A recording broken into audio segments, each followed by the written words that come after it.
tatanggap ang buto, paano tatanggap ang buhay mo ng buto ng kapayapaan kung ang puso mo hindi bukas sa Diyos sa umpisa pa lang.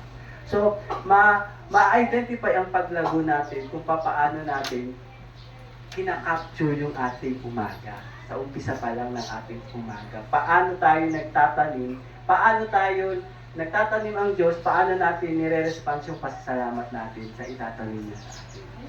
Diba kasi minsan, ay nagtanim pala siya, hindi mo alam na nagtanim siya kasi saan napunta, sa batuhan. At nangyari, tinukala lang siya ng ibon at di mo napansin na nawala na pala, naagaw na pala ni Satanas yung binigay na grasya, habag ng Diyos. O sa sobrang namang pinipersecute ka, di ba? Saan napunta yung buto ng Diyos? Napunta doon sa mabato. Kaya sumibo lang, pero nung may nag-persecute sa kanya, ay, alam mo ba yung ginagawa mo? Ano yan? Papahama ka dyan, di ba yung ganyan? So, konting persecution lang sa iyo, ay na-emote ka na, nagtatampo ka na kaagad, hindi ka na magpapatuloy sa Diyos. O meron namang isa, ano yung isa?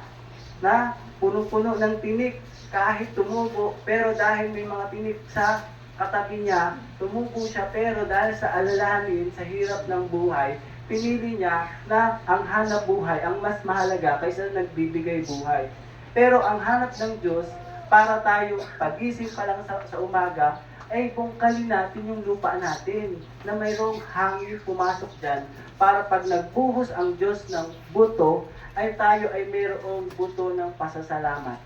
May pasasalamat, ito ang puso ko, Lord. Puno ng pasasalamat sa iyo sa umagang ito. May sakit ako, may problema ako sa pinansyal, may problema ako sa relasyon ko sa asawa ko. Hindi ito dahilan para hindi ka pasalamatan.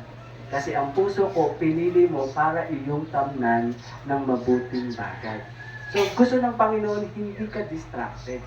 Gusto ng Panginoon, yung tatanggapin mo sa umagang ito, focus ka sa pananampalataya mo kasi ang Diyos naghahanap ng pananaganahin. Naghahanap ng pagtatagumpayin. Ibig sabihin, naghahanap ang Diyos ng papatubuin na kanyang punla. Pag tinanim niya yun, magbubunga. At ang bunga na iyon ay hindi nakukuha ng mga taong puno-puno ng distraction. Puno-puno ng worry.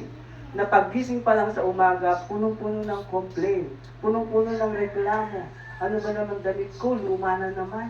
Ano ba naman sapatos ko? 10 taon na, hindi pa napapalitan. Ano ba naman tong buhok ko? Ano ba naman tong tagyawat ko? Hindi pa pumuputok. Di ba? Lagi na lang reklamo. So, out of focus tayo because of worry natin sa labas. Hindi natin nabantayan na ang Diyos pala sa umaga pa lang, naghahanda na ng pagpapala siya sa iyo. Kaya, yung pagpapala ng Diyos, hindi naman talaga yan dumidepende kung sino yung bumubuhos yan. Tama. Ang ulan bumubuhos sa masama, sa mabuti. Ang init, kahit mabuti tayo, mainitan pa rin tayo. Kahit masama ka, ay mainitan ka pa rin. Kasi yan ang biyaya ng Diyos. Nature ng Panginoon magbiyaya. Kaya napakahalaga tayo na tumatanggap paano natin ito nagre-response tayo ng maluwag sa ating puso. Amen? So, alam niyo ba, ang biyaya, kagaya nito, di ba may mission tayo? Di ba? Pinagpala ang mga gumagawa ng kanyang mission. Dahil sabi sa Great Commission natin, go and make disciples, sabi ng Matthew 28:19-20. And baptizing them in the name of the Father and of the Son and of the Holy Spirit, teaching them to obey everything I have commanded you. So pinagpala ka kasi, paano mo tinatanggap yung mission mo nang may pasasalamat? Ang pasasalamat, hindi lang yung mag-thank you ka. Ang pasasalamat, meron din action. Di ba? Minsan, pag tayo ay pumupunta sa isang lugar na talaga namang grabe yung gratitude natin na pasalamatan siya, nag-o-offer tayo ng something. Nahihiya ka na, ay wala man lang akong naiabot sa isang tao na nagbigay sa akin ng magandang bagay. Kahit konting token lang. Paano tayo nagbibigay ng pasasalamat? Ito, go and make disciples of all nations, baptizing them in the name of the Father and of the Son. So, nagpapasalamat tayo. Ikaw ba, pag binigyan ka ng trabaho, nagpapasalamat ka? O ngumingisi ka? O nagre-reklamo ka na, bakit naman ganun, ma?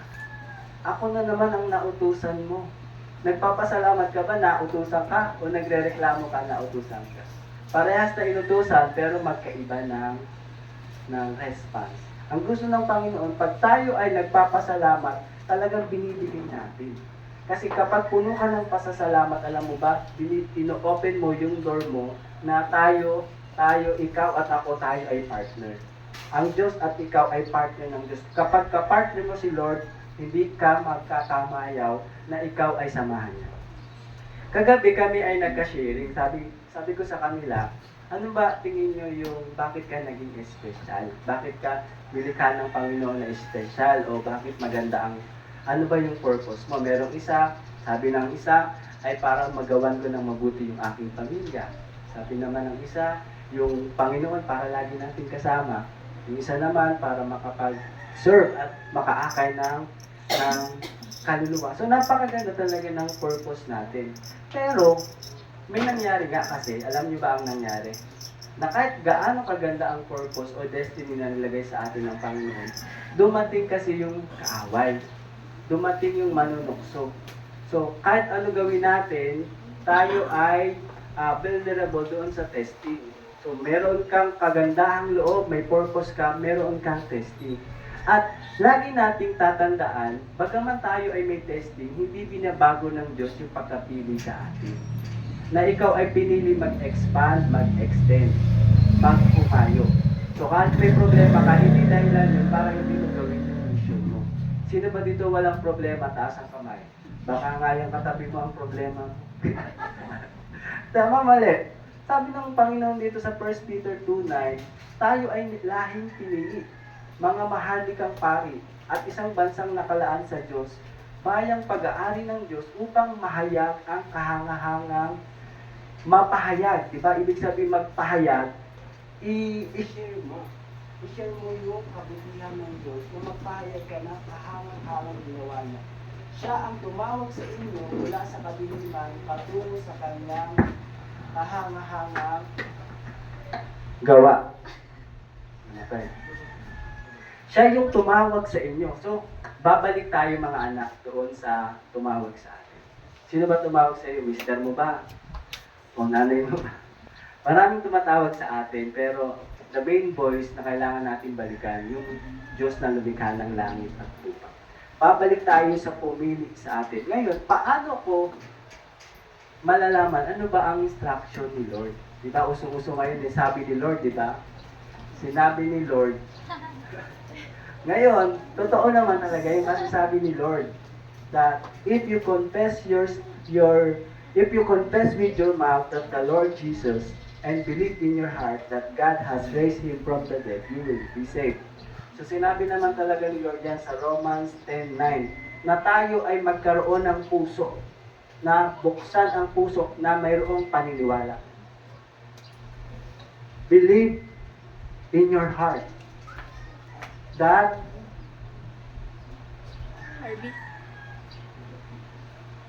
believe in your heart that God has raised Him from the dead and you will be saved.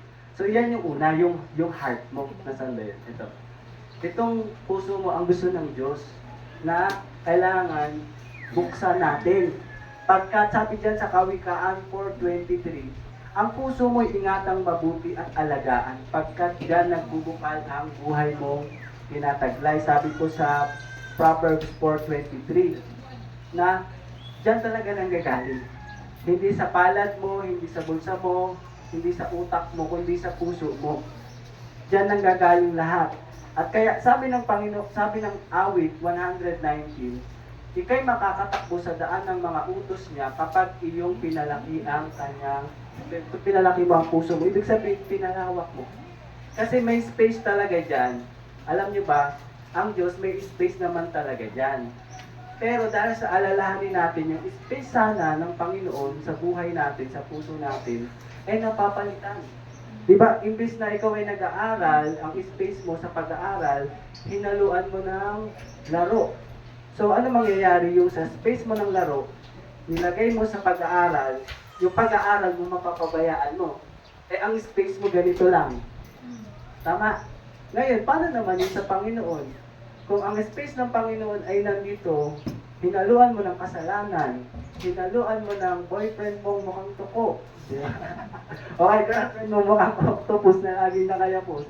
Nasaan yung Diyos dyan? Buti pa ang ibang tao na uuna mo, na hindi naman pa dapat sa tamang panahon. Pero, yung Diyos, nakaligtaan mo. Kaya nga mga kapatid, sabi ni Apostol Pablo sa kanyang sulat sa Efeso 1:18, na yamang naliliwanagan ang mga mata ng inyong puso. Ayan, oh.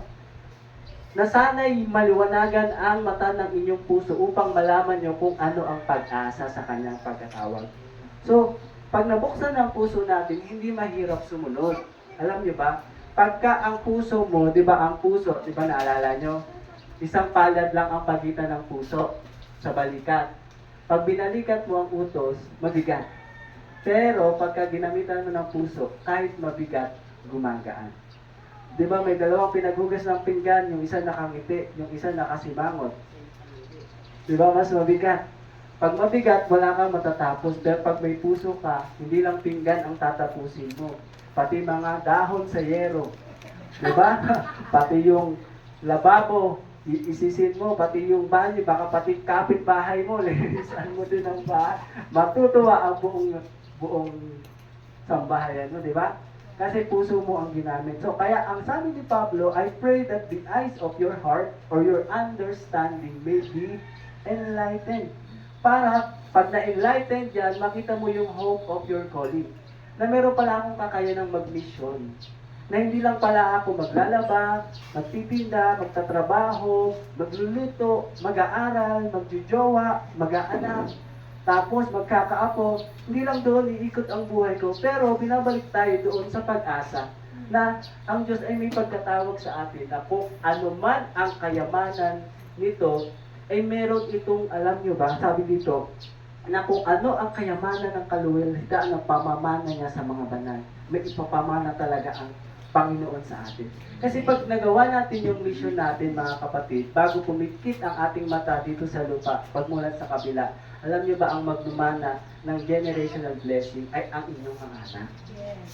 Kaya tayo nagtatrabaho kasi gusto nating ma-raise yung ating mga anak sa magandang buhay. Tama, mali? Bakit ka ba nagpapagod pala, gumigising ng maaga, kaaga-aga, alas 4, alas 3, pupunta ka ng palengke, di ba, mamamalengke ka para i-raise yung anak. Tapos, ang anak mo mapupunta lang pala sa maling tao, maling lugar. Bubugbugin.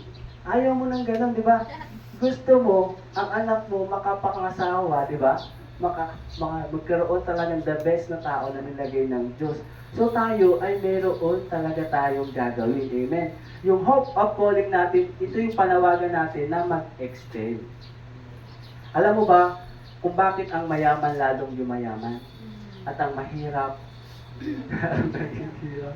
kasi ang mayaman lagi sila nag-i-invest. Pag may pera sila, hindi sila mag-i-expend.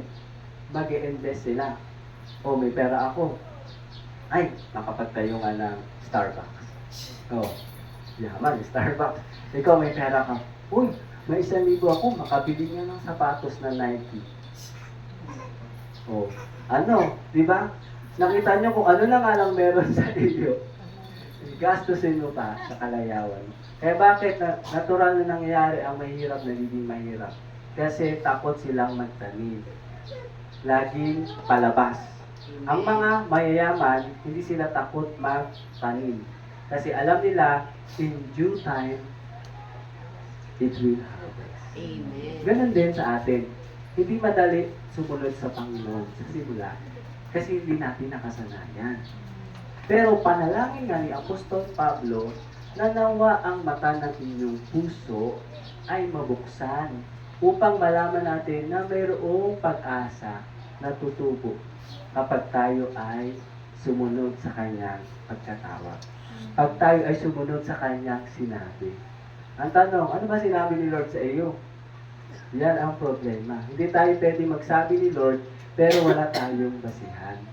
Number 1, ito, buksan natin yung puso natin. Maging malawak yung ating pangunawa. Maging malawak yung ating pag-iisip. So, number 2, napag-aralan na natin yung number 1. Number 2 is you expand your faith. And lastly, you expand your vision. Nandito tayo sa number 2. Let us expand our faith. Yung faith na to, sabi dito sa Romans 10:9, ito yung faith na pinanggagalingan natin eh. Romans 10:9, that if you confess with your mouth that the Lord Jesus and believe in your heart, pag naniwala ka that God has raised Him from the dead, sabi nga dito, ililigtas ka. So yung belief na ito yung pangalawa na ating i-expand sa atin, yung paniniwala natin. Ito yung faith na hindi mo lang siya binabasa, kundi ito yung nagtutulak sa'yo. Kumbaga, ito yung nagpe-pressure sa'yo. Diba? Imagine niyo na lang yung isang tangke na punong-puno ng gasolina. At yung gasolina na yon ay yung nag-drive sa iyo para yung motor mo ay bumabante. Iyon yung faith. Paano na lang kung yung may dala, imagine niyo ha yung logic, yung may dala ng gasolina, walang gasolina. Ulitin ko. May dala siyang gasolina, pero yung mismong siya, wala siyang gasolina. Imagine mo, ikaw, puno-puno ka ng buhay. Puno-puno ka, ikaw ay merong Kristo, merong kang, may nilagay sa iyong potential ang Diyos, pero wala ka namang gasolina. Ganon kagrabe ang pagka-special na purpose mo, pero walang magtulak sa grabe na nilagay sa iyo ng Diyos. So, kailangan natin na ikaw man din, maganda man ang purpose na nilagay sa iyo, maging mabuti, maging mag-akay ng kaluluwa sa Panginoon, tapos lagi mong maakay ang mga kapatid mo na kasama ang Diyos, pero kung ikaw naman mismo, ang mismong kulang sa pananampalataya, mahihirapan kang umusad. So, kailangan ikaw at ang Diyos, tama ang faith mo sa Kanya. Amen? Hindi lang tayo nag-church dito para sabihin natin, may faith ako. Ay, meron akong sinasambahan. Nag-church tayo kasi we want to participate to what God is doing. Kasi bago pa tayo pumunta dito, alam nyo ba, answered prayer na kayo. Amen. Tinugon na kayo ng Panginoon. Thank you, Lord. Kaya sabi dito, sabi sa Luke 4:18-19, sabi niya dito sa Luke 4:18-19, the Spirit of the Lord is upon me. Ito yung pinapaniwalaan natin, ang Messiah. Because He has anointed me to preach the good news to the poor. And He has sent me to announce and release lahat ng mga may kasalanan, forgiveness to the captives and recovery of the sight to the blind, to set free those who are oppressed, to proclaim the favorable year of the Lord, that the day when salvation of the favor of God abounds greatly. So, meron talagang favor ang Diyos sa bawat isa sa atin. Ito yung pinoproclaim natin, na yung favor ng Panginoon sa bawat isa, hindi natin to hinahabol. Kapag tayo ay puno ng faith, puno tayo ng pananampalataya sa Panginoon, hindi natin kailangan habulin yung favor ng Panginoon. Alam niyo ba, ma-attract lang siya. Kumbaga, paggising mo pa lang sa umaga, bukas ang puso mo, tapos puno ka ng pananampalataya. Ang pananampalataya kasi nagmumula saan? Sa pakikinig at pakikinig. So kung meron kang salita ng Diyos na pinanghahawakan mo araw-araw, kahit meron kang matinding pinagdadaanan, alam mo ba, naa-align ka. Papunta ka dito sana, sa maling daan, naa-align ka, napipihit kang ganon, tapos bumabalik yung divine alignment. At ang Diyos ay na-attract doon.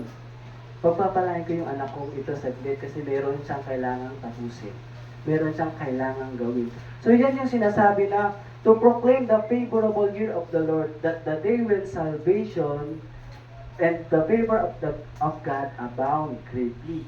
Kaya nga sabi sa John 3:16, that whoever believes in Him shall not perish but have eternal life. Ito yung pinapaniwalaan natin. Hindi lang siya D-I-O-S na Diyos. Ang pinapaniwalaan natin, mga kapatid, sino mang maniniwala doon sa anak ng Diyos ay hindi maparusahan bagkus magkaroon ng buhay na walang hanggan.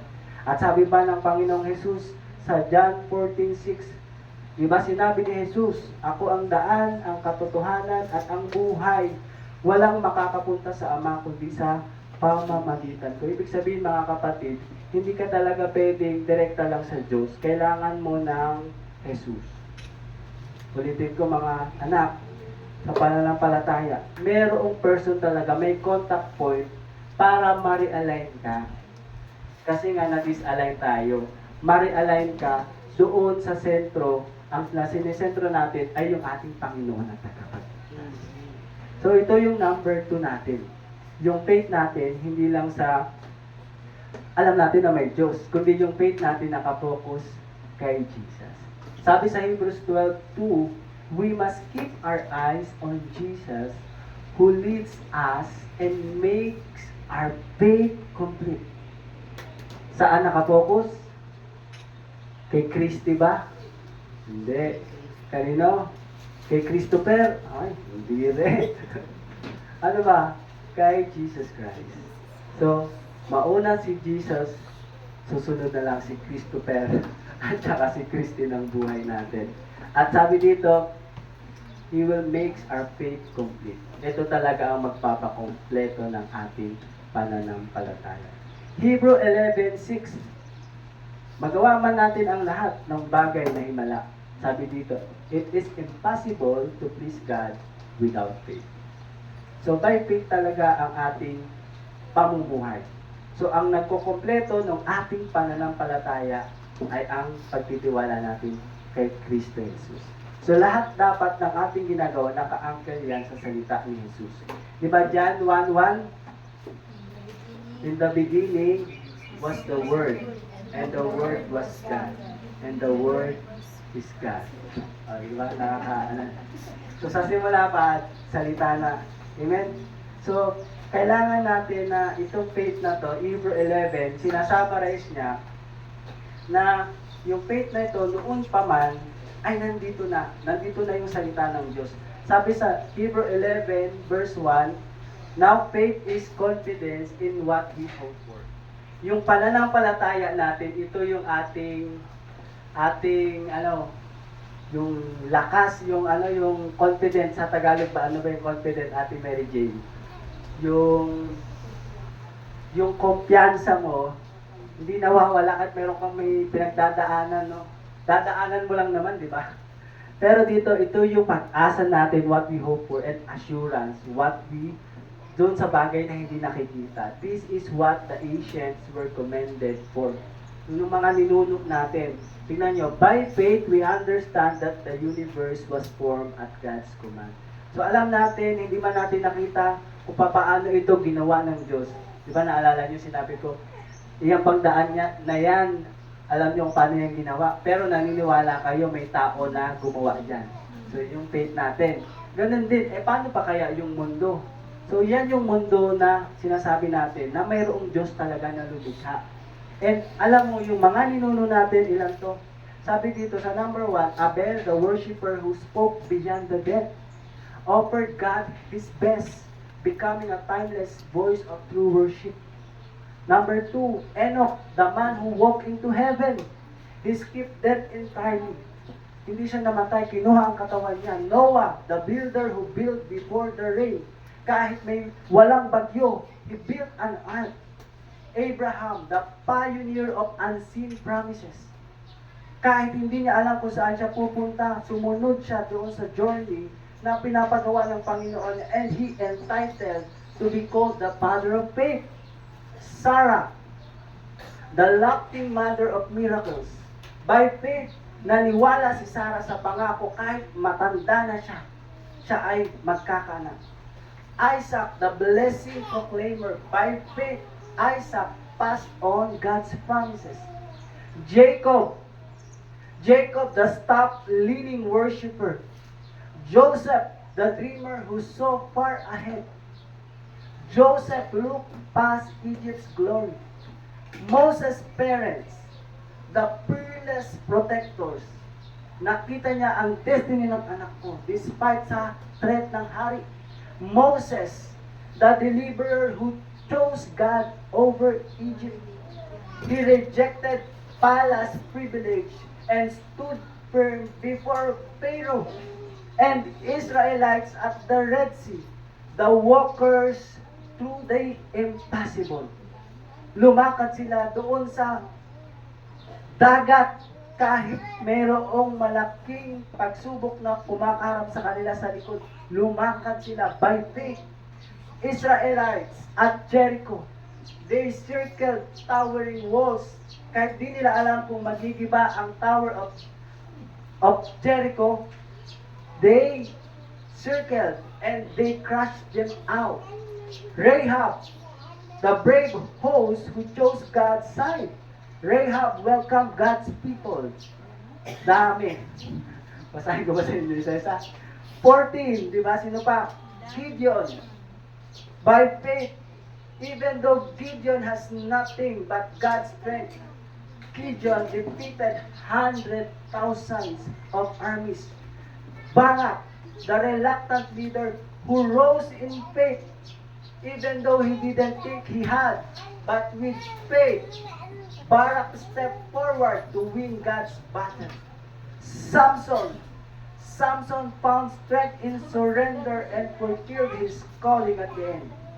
Jephthah, the outcast, became a deliverer, even in his painful past. By faith, he trusted God to win victories. David conquered Goliath and ruled God's promises by faith. Samuel, the faithful listener and leader, he guided Israel by hearing God's voice. Prophets and many unnamed believers, they walk by faith and they win the battle. Kaya mga kapatid, ano common denominator natin? Kahit di po tayo magkakakilala, ang common denominator natin mga kapatid, by faith. By faith. Lahat tayo may limit dito, pero yung faith is limitless. By faith, sinisiro out niya yung ating alalahanin. Sinisiro out niya yung pagtitiwala natin sa kakayanan natin at full assurance tayo na tayo ililigtas ng Diyos. Nakita yan, hindi pa na panganak ang anak ng tao. Napatunayan na yan. Lalo pa kaya, mga kapatid, dumating at may tinapos na ang Panginoong Jesucristo sa atin. Meron kaya tayong hindi kayang gawin? Meron kaya tayong hindi kayang lagpasan? Wala. Pagsubok, maging kamatayan, hindi tayo matatakot. Bakit? Kasi alam natin, yung focus natin ay doon sa Panginoong Jesus na nagligtas at nag-alay ng kanyang buhay. Sino mang manampalataya, believe in your heart and you will be saved. Yan ang sabi ng Lord. Kaya mga kapatid, pagbukas pa lang ng ating mga mata sa umaga, hanapin natin ang presensya ng Panginoon. Kagaya ng sabi ni David, ako'y umaasa sa iyo'y nagtitiwala. Sa pagsapit ng umagay, pinagagunita pag-ibig mo na lubhang dakila. Wow! Ang aking dalangin na sa iyo'y higit, patnubayan ako sa daang mong matuwid. So, dalangin natin yung ating direksyon ay laging naka-incline sa salita ng Diyos.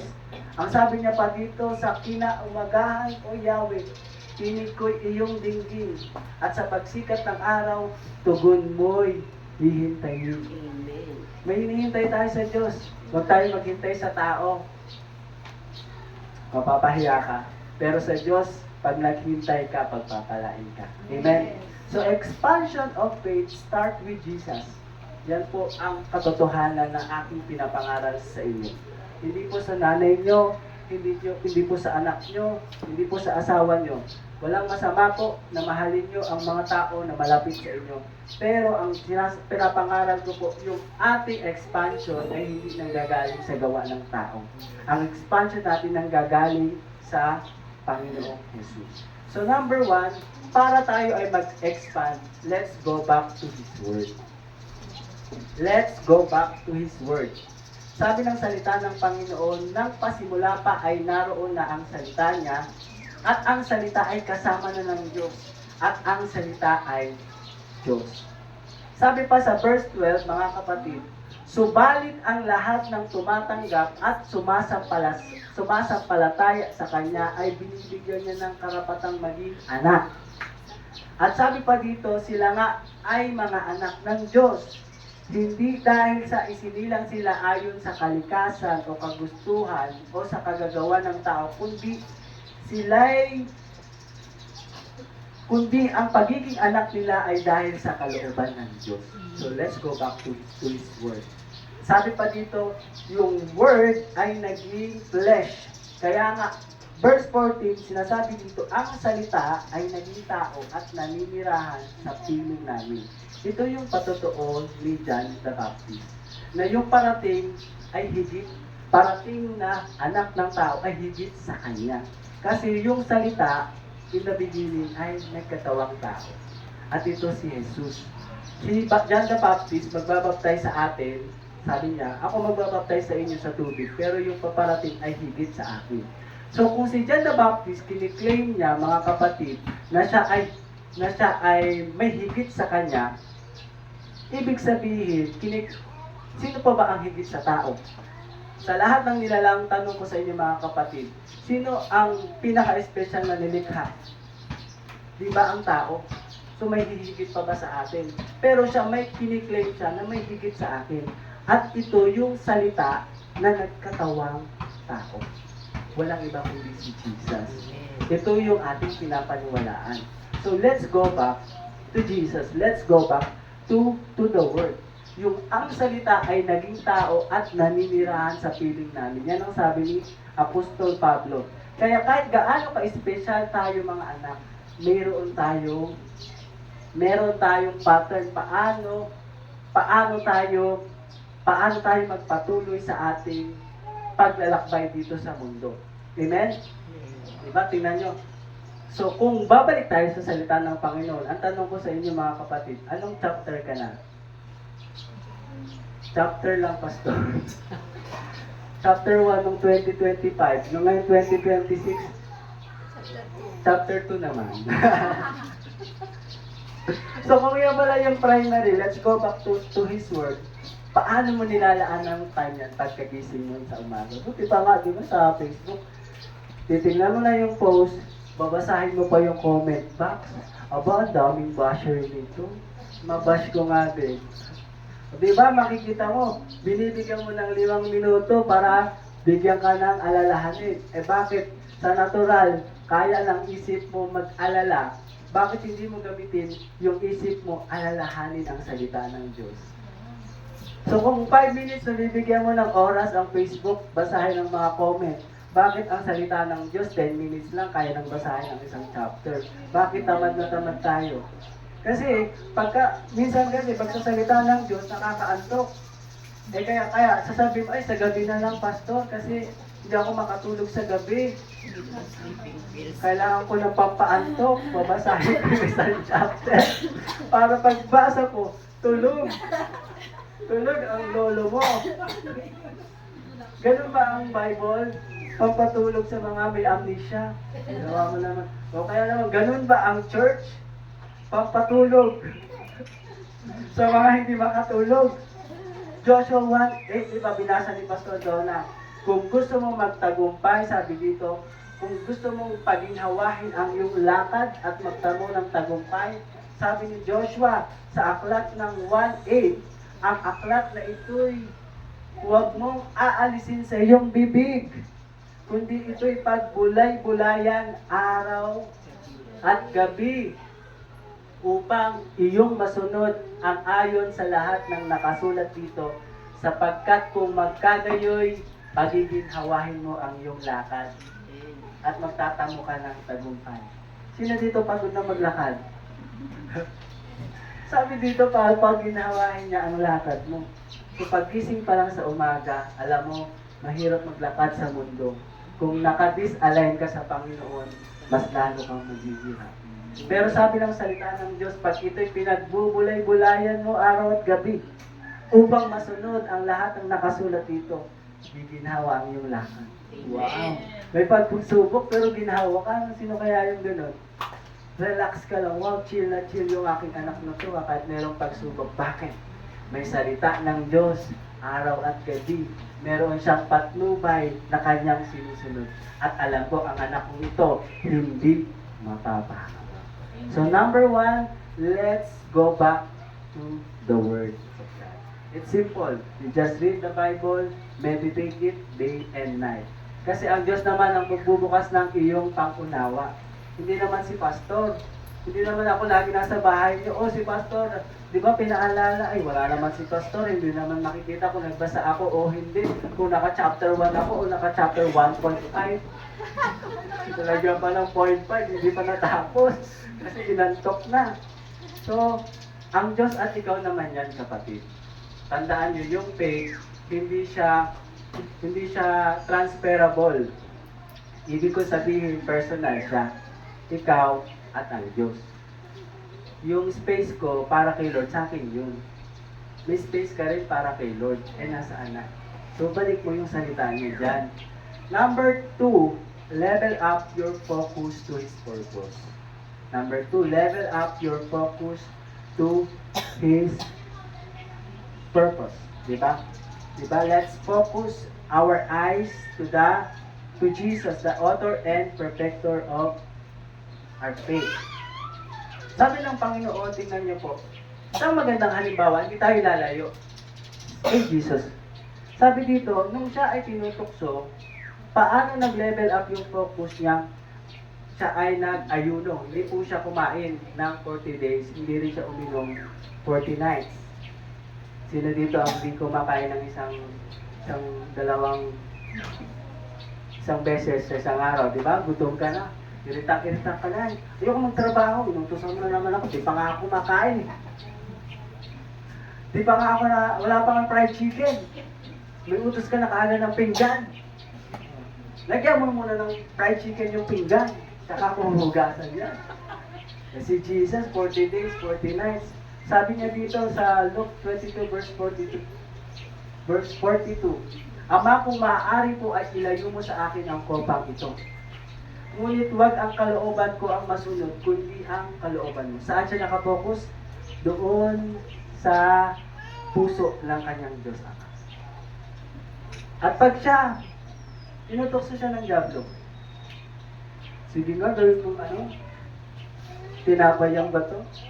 Pag nakapokus siya sa kanyang laman, ay yung laman ko, gutom na, hindi pa kumakain, hindi pa umiinom. Pag nakapokus siya sa laman niya, sabi niya, remove this cup from me, sabi ni Jesus. Not my will, but your will be done. So, saan siya nakapokus? Mahirap mag-level up ng focus kapag kayo ay komportable. Halimbawa, ganito, mainit. Paano kayo magpo-focus sa salita ng Diyos, di ba? Nakakaantok. So, we need to level up our focus. Paano ka makakapag-focus? Punong-puno ka ng utang. Paano ka makapag-focus? Masama yung lasa mo. Diba? Lasa. Masama yung pakiramdam mo. Diba? It's hard to focus kapag mayroong distraction sa paligid. But the best example to level up our focus is Jesus. Sabi dito, please remove this cup. Yung cup na to, ito yung tinutukoy na yung distraction sa katawan, yung gutom, yung pagod, yung pawis, yung hirap, yung puyat, yung lahat ng laman na yan. Yung addiction. So, remove this cup from me, not my will, but your will be done. So, number 1, paano itong level ng focus natin sa purpose natin? Remove natin yung ating flesh. May addiction dyan eh. Bakit pagising pa lang sa umaga, Facebook agad ang iyong hinahanap? Kumbaga naging sistema na ng buhay mo. Meron kang babaguhin sa sistema mo. 2025, nadaya ka ng kaaway. 2026, panahon naman na ikaw ay lumaban. Huwag na lang lagi na, ay okay na ako sa ganito. Sabihin mo, mag-level up na tayo, sister. Mag-level up na tayo, brother. Kaya sabi ng Lord, Biblia, huwag ang kalooban ko. Sino dito yung di ba parang smartphone? Pagka pinindot mo pataas, tumataas nga siya. Di ba sensitive? Sabi ng Panginoon dito, huwag ang kalooban ko. Ang kalooban ko, ang pagkaunawa ko dito ay yung emosyon. Kasi matindi ang emosyon ni Jesus dito. Yung katawan niya, naglalaban, nagugutom, pero yung emosyon niya mas matindi. Bakit? Kasi Diyos siya eh. Bakit nagkakaganito yung aking buhay? Bakit nagugutom ako? Bakit hiwalay ako sa langit? Pagmamayari ko ang lahat ng ito. Pero anong sabi niya? Saan siya nakafocus? Doon sa purpose niya, na not my will but your will be done. Na matapos ko yung aking mission, na kailangan ialay ko ang sarili ko sa buong sanlibutan na malinis at puro at hindi hinahanap yung kapalit nito. Kaya sabi dito, huwag kang kalooban ko, huwag ang emosyon ko, huwag Lord. Yan ang ating sabihin sa Panginoon. Huwag itong madamdamin kong puso. Hindi ka lang sinagot ng crush mo. Punta ka na doon sa building. Nagpunta ka lang naman sa building. Hindi pa tumalipad. Di ba, marami na dyan hanggang ngayon naman buhay pa rin. Di ba? So, huwag kang ma-emotion. Alam mo ba, pag masyado kang matampuhin, hindi mo magagawa yung masaserve yung purpose ng Panginoon. Kasi lahat tayo may imperfection. Pwede mong masaktan yung kapatid mo, tama? Kasi ganun nga yung nature niya eh. Pero ikaw, lalawakan mo yung puso mo, yung pang-unawa mo, na baka wala lang siyang pera. Bigyan ko nga. Oh, sino kaya yun? Wala lang pera kaya. Di ba ang mga sabi ko nga, di ba? Siguro wala kang pera kaya. Wala kang pera kaya ka ganyan, nalungkot. Ngayon sila mga nanay. Painit ang ulo. So, di ba, imagine mo si Jesus, wala siyang pambiling pagkain. Ako may-ari nitong lahat. Tapos yung ama ko, lagi ko kasama, tapos nahiwalay ako sa ama ko. Paano nangyari para ialay ko ang buhay ko sa inyo na inaantok makinig? Na inaantok sumunod? Imagine nyo, mga kapatid, inalay niya. Hindi siya nakatingin sa response niyo. Kasi pag tumingin ang Diyos, tumingin ikaw sa response ng tao, piniplease mo ang tao. Pero ang piniplease nga ni Jesus ay ang kanyang ama. Pag pinilis ko yung sarili ko, mag-fail ako sa mission ko. Kaya number 2, level up your focus to His purpose. Tingnan niyo po, paano nangyari nung nag-level up ang focus ni Jesus sa purpose niya? Lahat ng himala, alam niyo ba mga kapatid, pagkatapos ng moment na yun na siya ay nag-ayuno 40 days, lahat ng himala, dumating ang ministry ni Jesus.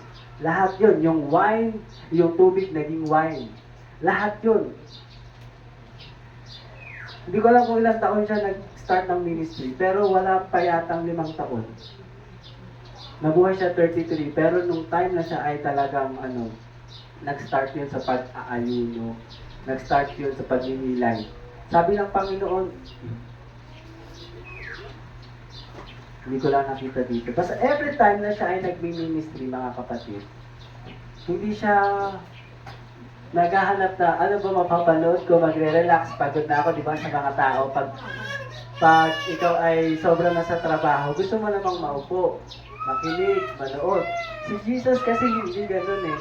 Si Jesus, pagkatapos ng kanyang ministry, siya ay pumupunta sa bundok. At hindi siya nagtatanim doon na si Jesus na nanalangin sa Ama. So, ganun si Jesus. Ganun yung focus niya, not my will, but your will be done. At gaano kataas yung level ng focus ni Jesus na hanggang sa tagpo na ito, nung pupunta sila sa kabilang dako para mag-minister doon sa mga inaalihan ng demonyo, bago sila dumating doon, ay mayroong isang pagsubok. Sabi dito sa Mark 4, verse 35, kinagabihan, sinabi ni Jesus sa mga alagad, tumawid tayo sa ibayo. So may mission sila dito. Di ba pagka may mission, laging mayroong consummation doon. Hindi tayo tinawag para maging consummation sa mission. Eto, may consummation si Lord. Kinagabihan, sinabi ni Jesus sa mga alagad, tumawid tayo sa ibayo. Verse 36, iniwan nila ang tao at sumakay sila sa bangkang sinasakyan ni Jesus. Sana. Yan, para makasunod. Upang tumawid sa lawak. May iba pang mga bangkang nakisabay sa kanila. Habang naglalayag ay inabot sila ng malakas na bagyo. Kaya't ang bangkang sinasakyan ay hinampas ng malaking alon at halos mapuno ng tubig. Si Jesus ay natutulog na sa may hulihan sa bangka, nakahilig pa sa isang unan at ginising siya ng alagad. Guro, baliwala ba sa iyo kung kami ay mapahamak? Si Jesus, alam niya ang gagawin niya. Kahit may pagsubok, nakakapahinga siya. Sino dito pag may pagsubok, hindi makapahinga, hindi makatulog sa kaiisip? Si Jesus may pagsubok, natutulog, tapos may consummation pag dumating. Sabi niya dito, Guro, baliwala ba sa inyo kami mapahamak? Pero, ang tanong dyan, nasaan ba ang faith nila? Wala. Di ba nila kasama si Lord? Di ba pagkasama mo si Lord, pag sanggang dikit mo kahit anong pagsubok, hindi ka aligaga, hindi ka warrior, you are a warrior. Pero ito, nagtatanong sila, Guro, baliwala ba sa inyo na kami ay mapahamak? So ano ginawa ni Jesus? Bumangon si Jesus at iniutos sa hangin, stop. Diba? Parang, stop. In the name of God. Diba? Stop. At sinabi, tumahimik ka, tumigil ang hangin at tumahimik ang lawas. Pagkatapos sinabi ni Jesus, bakit kayo natatakot? Hanggang ngayon ba'y wala pa rin kayong pananampalataya? Imagine niyo, alagad na ni Jesus yun. Hanggang ngayon ba, wala pa rin kayong pananampalataya? Natakot sila ng labis at ng mga sinabi sa isa't isa, anong klaseng tao ito? Bakit? Because yung kanyang focus, bago siya nag-minister, alam niya na nakafocus ito sa Ama. Hindi siya iiwanan. May bagyo-bagyo lang yan. Mas malaki ang Diyos Ama sa bagyo na kinakaharap natin. Ganun ba tayo humarap kagaya ni Jesus? So, ang pinapalevel up sa atin dito, paano yung focus natin na kay Jesus? Paano ang focus natin hindi doon kagaya ng mga alagad, nandun sa bagyo, nandun sa ginagawa ni Jesus na akala nila walang gagawin, natutulog. So, number 3, taas natin yung level ng focus natin sa purpose natin para maging kagaya tayo ni Jesus na anumang klaseng bagyo, tutulugan mo lang yan. Sarap na, no? Pwede ba yun sa ngayon? Tutulugan ko lang yan kasi sinagot na ako ni yan. Sinagot na ako ni Lord. May sinabi na si Lord, di ba? Number 3, ito na po yung last. Have faith in action. Have faith in action. Ayaw ng Diyos na walang bunga. Anong pagsubok ang ayaw ng Diyos na hindi mo malagpasan?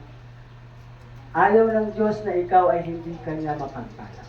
So ayaw ng Diyos na ikaw ay walang ginagawa. Kasi sabi sa Bible, binigyan kita ng lakas. Ulitin ko, sabi sa Deuteronomy, binigyan kita ng lakas upang managana. So ibig sabihin, bago ka pa nilikha ng Panginoon, mayroon ka ng kapangyarihan. At gamitin mo yung kalakasan mo para ikaw ay sumagana. Kaya itong sabi ng Panginoong Jesus, have faith in action, tayo ay magkaroon ng pananampalataya sa Diyos. Ito yung faith na nagpupush sa iyo. Hindi nagpapatulog sa iyo. Ulitin ko ha, yung faith mo, gagamitin mo para ikaw ay humakbang. Diba? Si Pastor Donna, kami, by faith po ang relasyon namin ng mga kapatid. Si Pastor Donna ay meron talagang boyfriend dyan.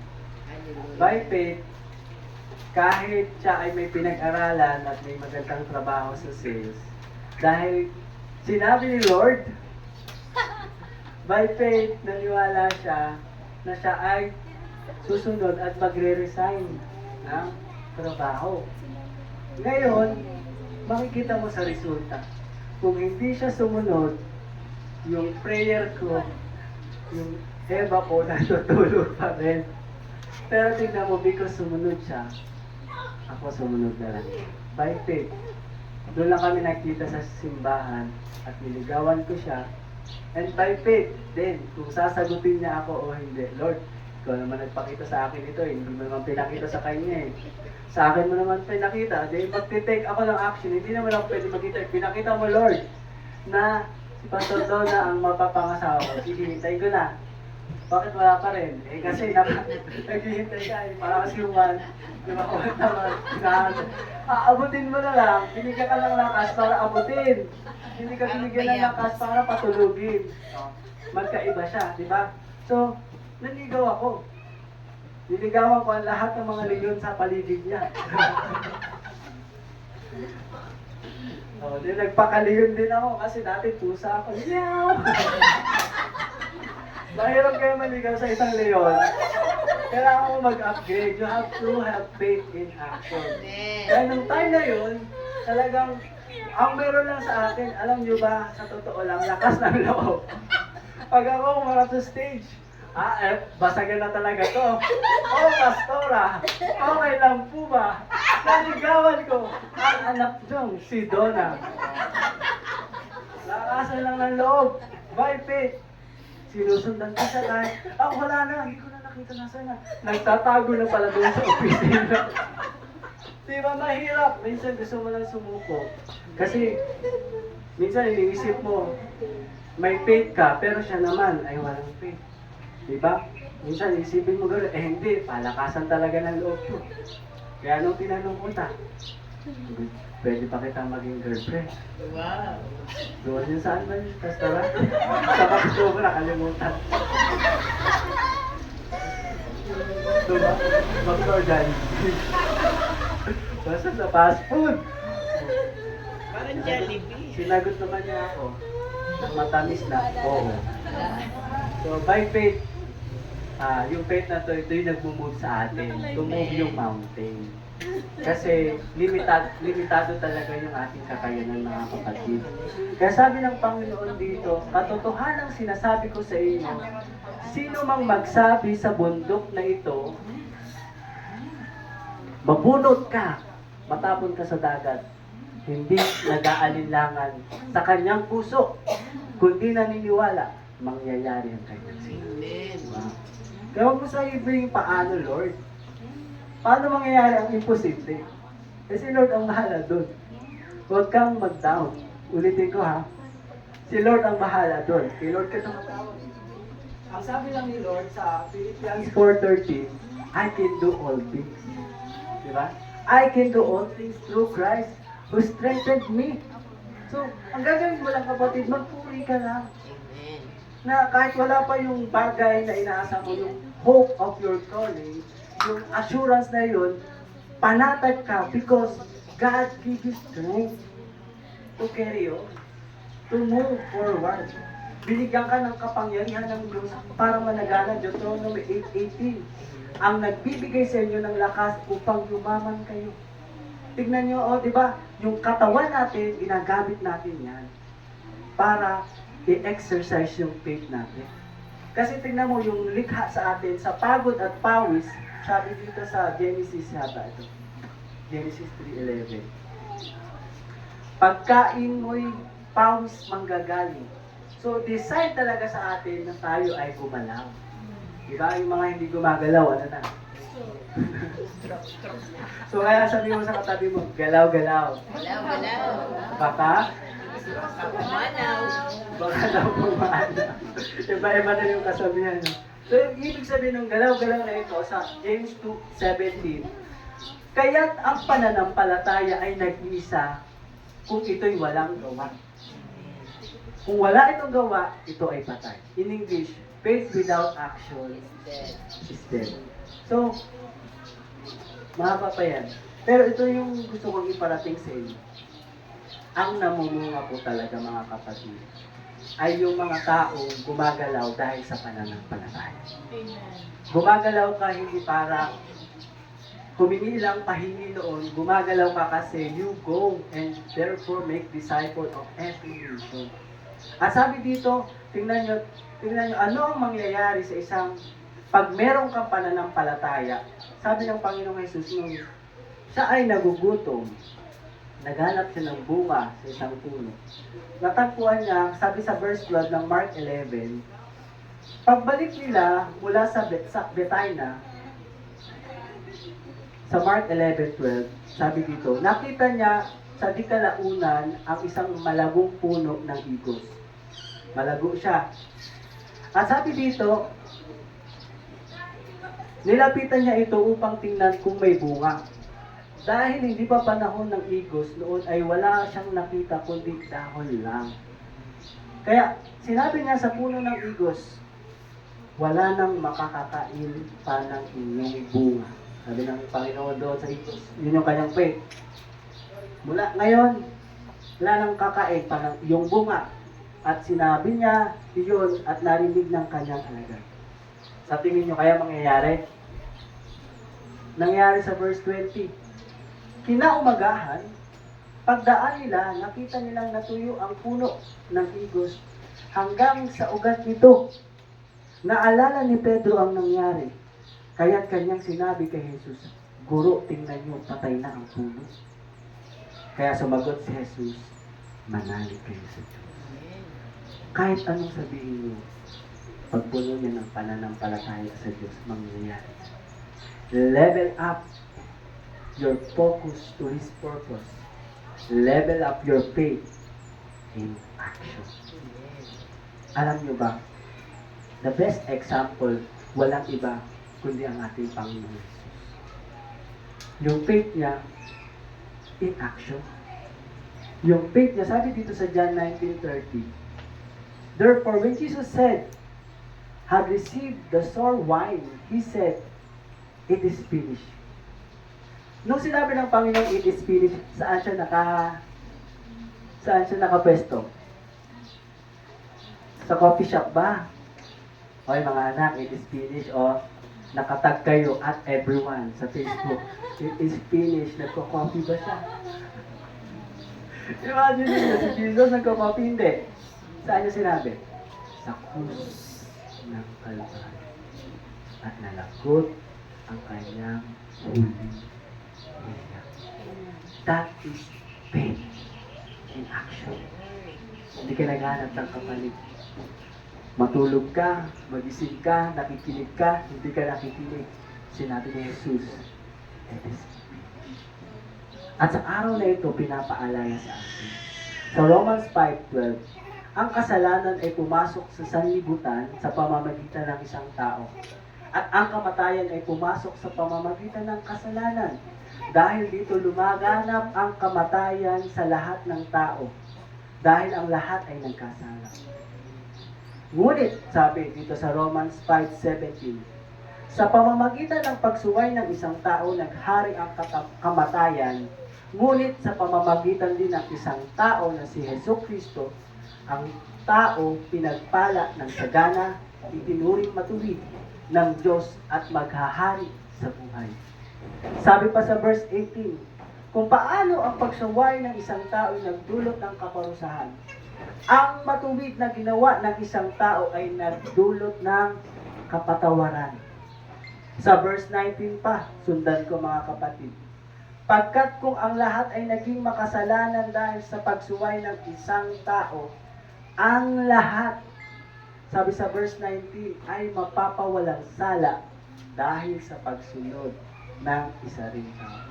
Kaya huwag mong pag-underestimate yung action na ginawa ni Jesus. Alam mo ba dahil dyan, we are free. We are free to dance. We are free to worship. Walang makakapigil sa atin. We are unstoppable to go forth, to go and make disciple of every nation because of Jesus, because of His action. Kaya iyang pananampalataya na yan mga kapatid. Huwag mo yung patulugin. Gisingin mo yan. Hakbangan mo yan. Lakaran mo yan. Kagaya ng ginawa ni Jesus. Not by might, not by power, diba? But by faith. We are not living by sight. We are living by faith. Sabi sa 2 Corinthians 5:2. Kung ako nagkakamali. So yan ang susi para yung ating paglago sa ating buhay ay mangyari. Mabuksan ang puso, lumago ang pananampalataya. Amen? So, next Sunday, tutuloy ko po. Paano ba patuloy ma-develop yung ating pananampalataya? Hindi lang pananampalataya natin. Pananampalataya na kagaya ng pananampalataya ni Kristo. Unstoppable, immovable, unshakable, unbreakable. At kung sino man bumangga sa iyo, pag meron kang salita ng Diyos, tumba. Bakit? Ang salita ng Diyos ay bumubuhay, ang salita ng Diyos ay nagbabago, ang salita ng Diyos ay bumubunot ng lahat ng bitterness at itinatapon doon sa dagat. Kaya ngayong umaga nito, I challenge you mga kapatid, level up our faith, level up our focus, go back to His Word. Sa taong ito, 2026, hindi pa naman huli lahat. Meron tayong calendar Bible dyan. Basahin nyo. Hingi kayo kay Ate Joanne yung mamaya. Marami yan. Meron tayong prayer every morning, 5:30, nagbabasa ng 2 chapters a day. Meron din tayong prayer every Tuesday. So, hindi nagkulang ang Panginoon na tayo ay bigyan ng avenue para lumago sa ating pananampalataya. At di rin nagkulang ang reminder ang Diyos sa atin sa pamamagitan ng lingkod niya na tayo ay magpursigi hanapin ang presensya niya. Ang gagawin na lang natin, step out from our comfort and walk lakaran natin. Yan ang totoong pananampalataya. Gumagawa. Nakikita sa ngiti, nakikita sa gawa, nakikita sa buhay. Tayo po'y tumayo at manalangin. Hallelujah, Jesus. Thank you, Jesus. Thank you, Father. Pasalamat tayo sa Panginoon. Sa umagang ito, sinamahan tayo ng kanyang salita. Pinagpala tayo ng kanyang presensya. At anuman ang hindrance na meron pa rin sa puso mo sa oras na ito, ay patuloy na manalangin na katagpuin ka ng Panginoon. Hindi bingi ang Diyos natin na ating tinatawag sa umagang ito. Hindi bingi ang Diyos na tayo pagpalain, lalo na sa mga anak ng sumusunod. Amen? So, manalangin tayo sa oras na ito. Ilapit natin ang ating sarili. Ilapit natin ng buong puso ang ating buhay na anumang pagsubok na ating kinakaharap, kaya natin itong malagpasan basta kasama natin ang Diyos. Amen? Hallelujah, Jesus. Thank you, Lord. Salamat, Panginoon. Di mo kami pinagkulang, lagi kang sagana at higit sa sapat sa aking buhay. Naniniwala ako, Panginoon, kaya mong baguhin ang takbo ng aking buhay. Kung dati nasanay ako sa pananampalataya, Panginoon, na easy go, lucky, na inaasa sa swerte ang aking buhay sa oras na ito, my faith is a faith with action. My faith ay nakaangkla, Panginoon, sa salita mo, Panginoon. Na ako hindi mo pagkukulangin, na ako'y sasamahan mo hanggang sa huli ng aking pananampalataya. Ako, Panginoon, ay aasa na Ikaw, Jesus, ang sentro na ng buhay. May uri ng kasalanan na hindi natin kayang takbuhan. Ito yung minana natin kina Eva at Adan. May uri ng kasalanan na ating sinasadya. Ito'y kailangan nating pagsisihan. Kung ikaw ay bago, alam mo sa sarili mo, hindi mo pa kinikilala ang Diyos. Ang minana natin sa ating mga ninuno, ang pagsuway ng isa, naging kamatayan ng lahat. Sa oras na ito, pinapaalala ng Diyos sa kanyang salita sa ating binasa sa Romans 12 na ang pagsunod ng isang tao ay pagdating ng habag ng Diyos Ama sa atin. Salamat, Panginoon, sa iyong habag at grasya na sa pamamagitan ng iyong kaloob na buhay, ako man din ay pinili mo at niligtas mo.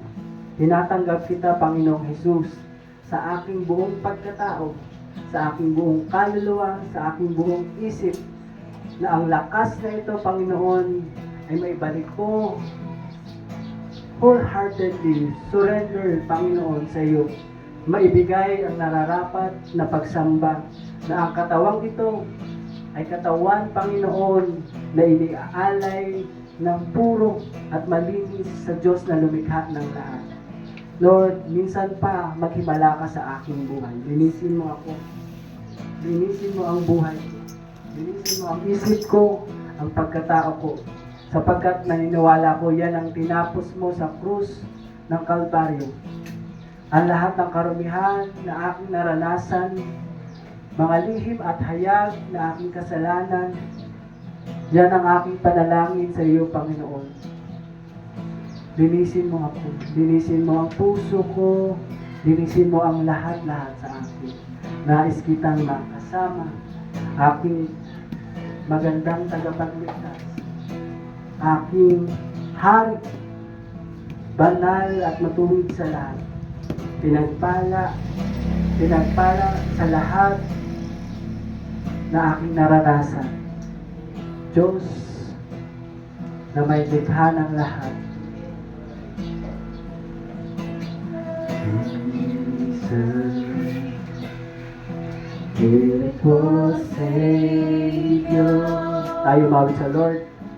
God of all majesty, Lamb of God, Lamb of God, holy and righteous, holy and righteous, set me free.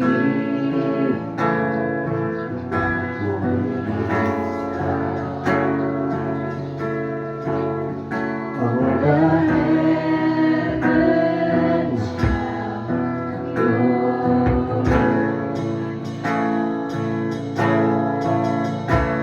creation to worship you.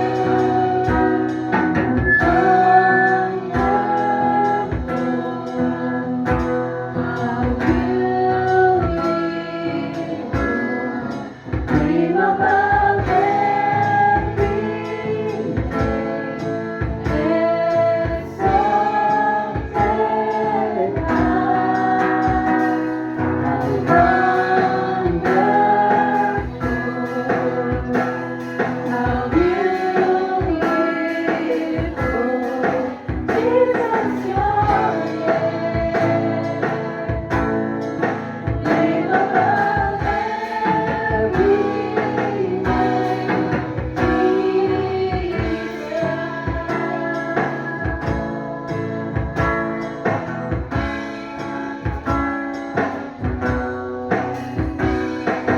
Savior,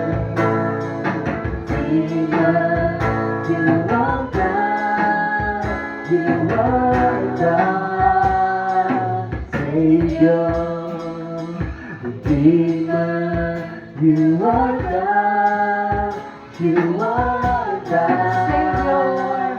Savior, Redeemer, you are God, you are God. Savior, Redeemer, you are God, you are God. How wonderful, how beautiful,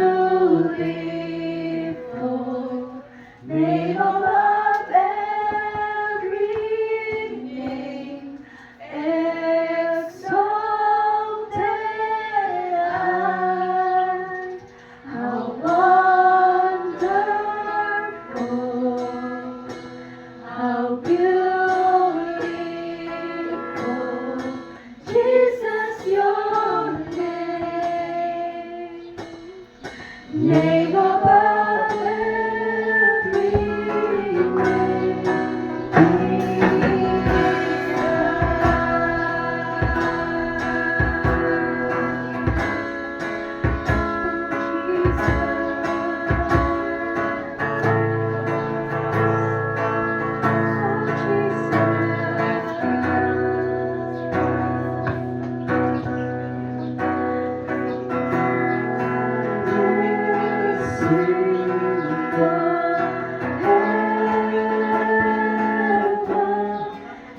Jesus, I love you.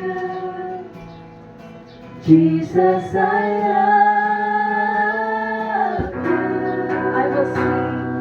I will sing forever. Jesus, I love you. Jesus, I love you. Jesus, I love you. I will sing. I will sing forever. Jesus, I love you. Jesus, I love you. Jesus, I love you. I will sing. I will sing forever. Jesus, I love you. Jesus, I love you. Wonderful, how beautiful, name above everything, exalted high. How wonderful, how beautiful, Jesus, your name above everything, Jesus. Alam niyo ba, church, bago ako naglingkod sa Diyos, naalala ko nung sinabi ni Pastor Vin sa akin na, anak, paano mo makukuha yung bola habang kami ay naliligo sa isang resort sa Laguna?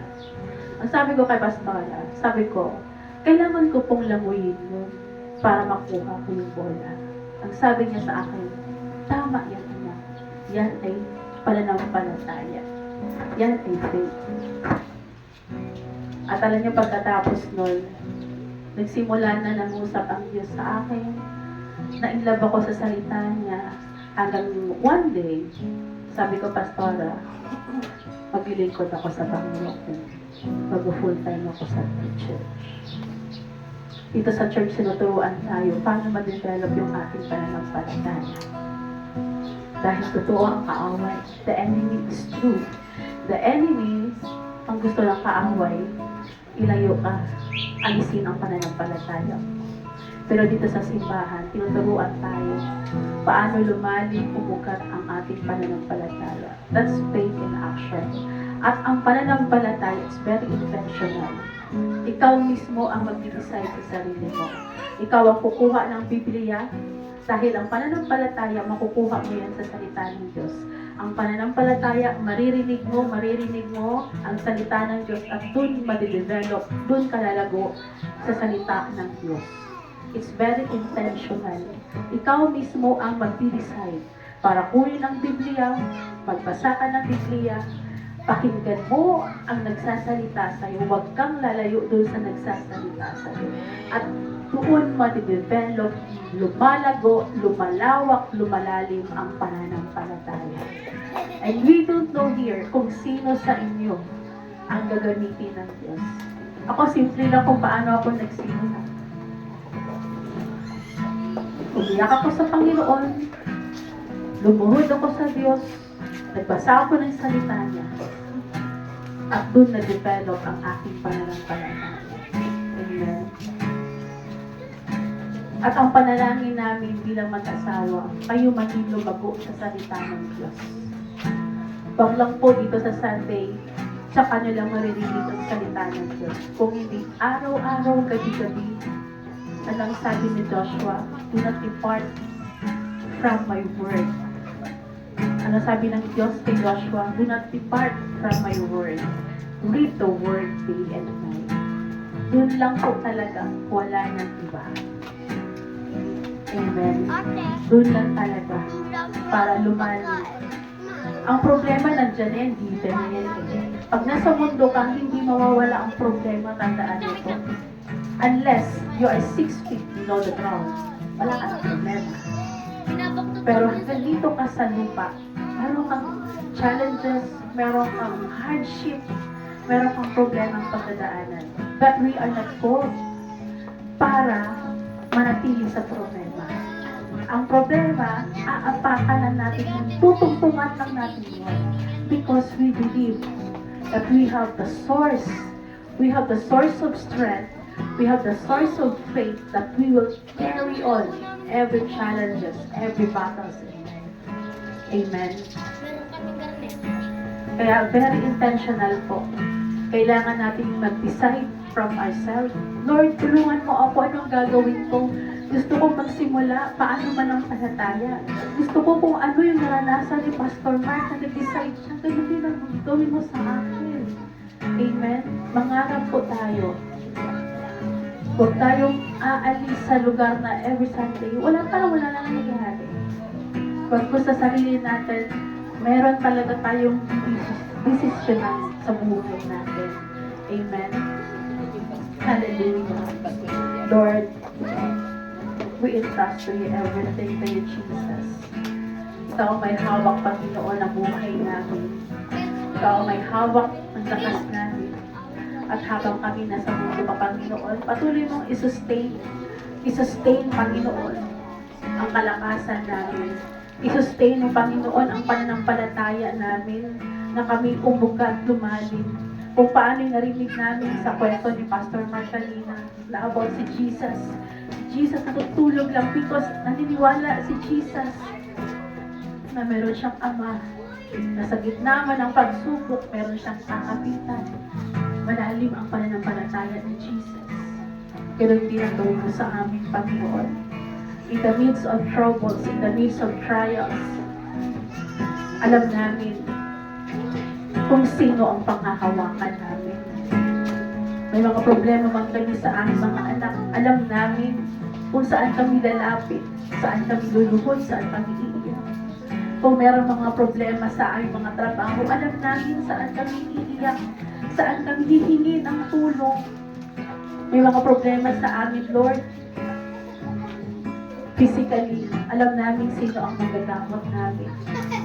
Sino ang magliligtas sa amin sa banig ng karamdaman. Tinuturuan mo kami sa lugar na ito na mag-develop, lumalim ang aming pananampalataya. Dahil napakahalaga ito, Panginoon, na bilang kami, Panginoon, mga follower ni Jesus, alam namin kung paano kang manindigan na sa gitna man ng mga labanan, na sa gitna man, Panginoon, ng mga persecution, hindi kami maghagapi, hindi kami matatalo, Panginoon. Pero tinuturuan mo kami paano lumaban, humarap sa mga tigre, sa mga leon dito sa mundo. Salamat, Lord. Salamat, Panginoon. Oh, hallelujah. Salamat, Lord. Salamat, salamat, salamat, Panginoon.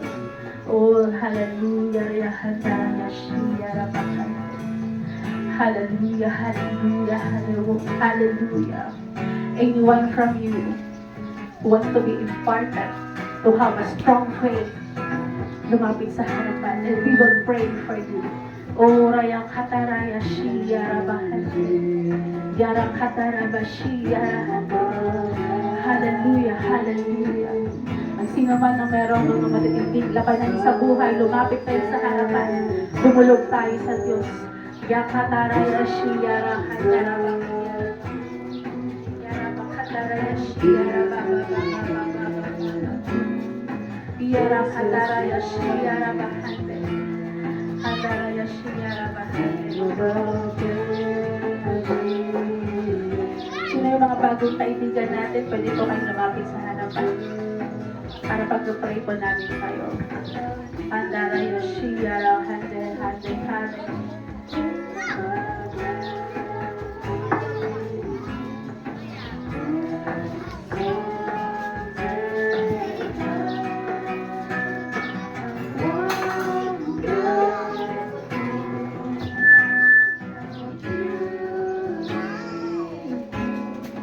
Jesus, your name.